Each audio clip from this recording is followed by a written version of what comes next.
गछमूले आज्ञा विराजमान होते बोली बर आलयरू बराल से प्रभु रामचंद्र माँ सीता भार्गवी नदीर बाली रे महादेवंकर ए लिंग को स्थापन करथिले बोली लोक माने गेल्हारे डाकिले आज्ञा बालुंकेश्वर बोली बराल बालुंकेश्वर को दर्शन करिवे।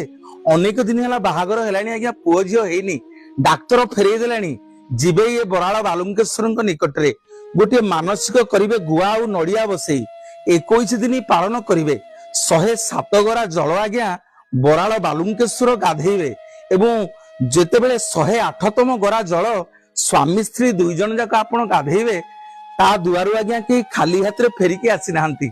आठगड़ रजांकर झियो को पुओ करि देइथिले बराल बालुंकेश्वरंकर ए वज्र विभूति।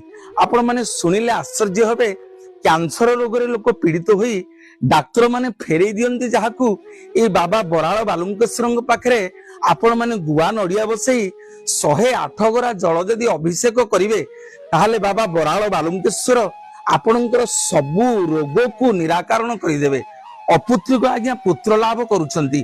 आपण देखिए बराल बालुंकेश्वर पाखरे पुओ झियो हबा पई बहुत भक्त माने हजार हजार संख्यारे जानती एठी गुआ और नड़िया स्थापन करंती।